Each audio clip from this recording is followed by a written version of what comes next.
Welcome to the channel, Gaming Army.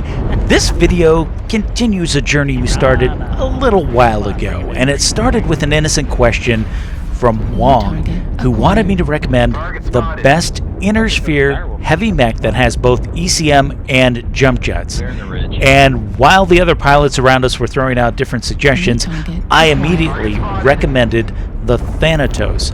I like the Thanatos chassis line, and that's because they all come with ECM, and you can add jump jets as necessary, if necessary, and go from there. So strap yourselves in, hold on tight, because this is going to be a wild and woolly ride in our Thanatos 5T. First drop of 2 happens on Emerald Vale. We're in a skirmish match, and there is an enemy Crusader on the other side of this rock formation. He sees our Phoenix Hawk, he pushes in, thinking he's going to get an easy kill with all those machine guns, but I get a big alpha out into his back, open up that right torso, and I'm going to move in for some more support fire. Another alpha out, but now I've got to switch over to chain fire, trying to keep that heat scale down just a little bit, getting some support from my teammates.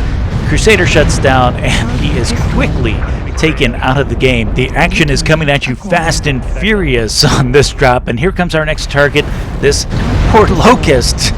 But actually, my shot didn't take him out. It looks like he was taken out with a rear shot by one of my teammates, and now we're on the hunt for our next victims. I see some targets, Echo 3, Delta 3, Delta 4, kind of in a rough L shape, so I'm going to poke around the corner here, and that's when I see the Ice Ferret trying to hide out in this backfield. No, no, no, we will not allow that. We've opened up his right torso.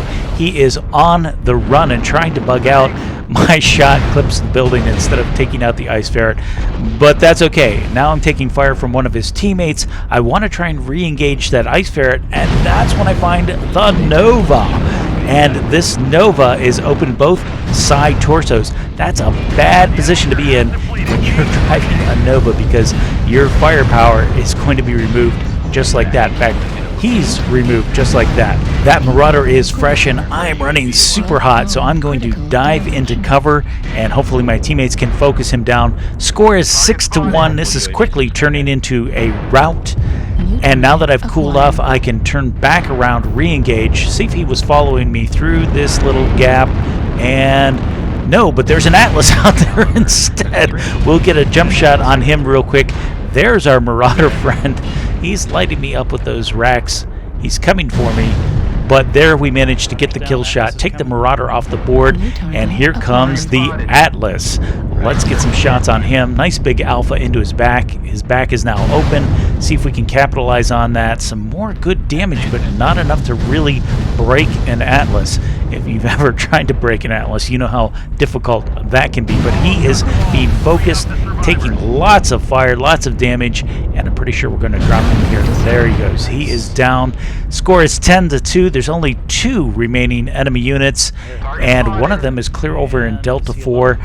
I'm not sure that I can get there in time to be of any assistance, but we'll try for it. Instead of trying to go directly for him, though, I'm going to shoot out towards Echo 4 and see if I can get ahead of him if he is running that way. Trying to position myself. He's taken out before I can even get anywhere close to him, so now the hunt is on for the final unit. And right around this time, Wong calls it out. He's got low signal Delta 4. I start heading in his general direction, but before I can get close, Wong manages to finish off the last of the enemy units. So switching over to the end screen on this one, we wind up with 1 kill, 5 assists, 787 damage done. On to our next drop. This one is a conquest match on Forest Colony. And while this plays out in the backfield, we've got a little time to cover a few items, and that's because we were dropped off clear out in K8, had to do the walk of shame, and we also had to stop and grab the cap point on our way in. So the Thanatos 5T, what you're looking at now on my build is I've turned it into an SRM boat.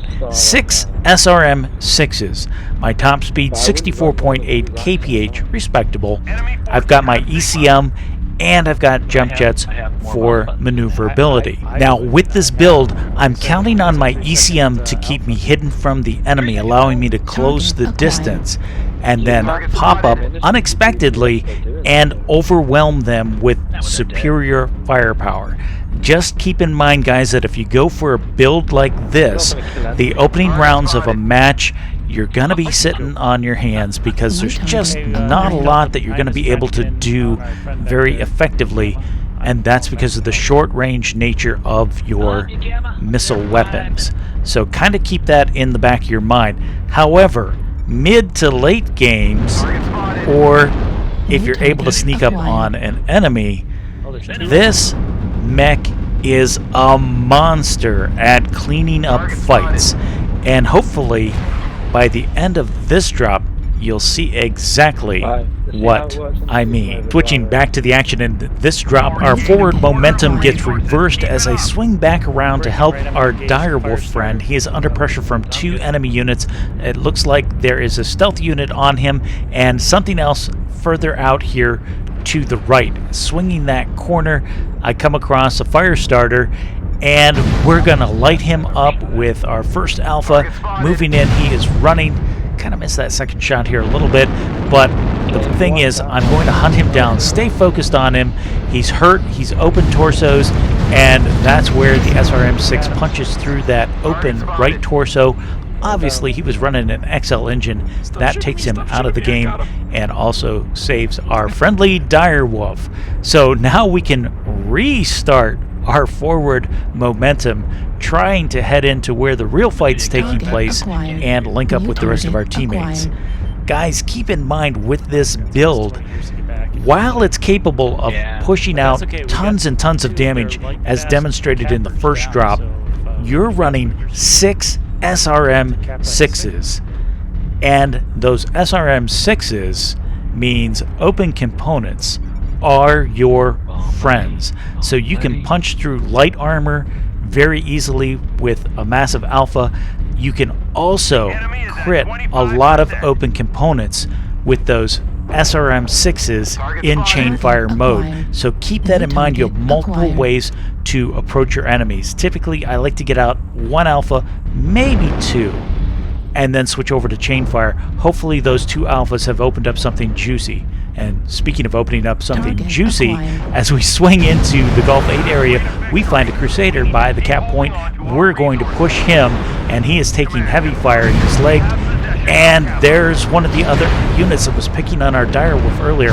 I switched targets since the Crusader is legged. I want to get some more damage out on this assassin and hopefully make it so that he can't get away or can't easily get away, because that would be a great mech to take off the board. Both his legs are open and he's being focused, so I'm going to switch my attention back to that wounded Crusader. We'll get some shots on him. And wow, just like that, boom, there is kill number 2. Crusader is taken off the board. And while that's cause for celebration, the real prize here is the fact that 2 enemy units were removed from the game, being the fire starter and the assassin. And why those 2 are so important is because of the game mode. We're playing Conquest, guys. Anytime that you can remove fast moving enemy mechs, it's in your best interest to do so, because that's going to help give you cap control and maintain cap control in Conquest mode. Now, jumping back into this, here comes another enemy unit, and my gosh, it's another Crusader, another wounded Crusader.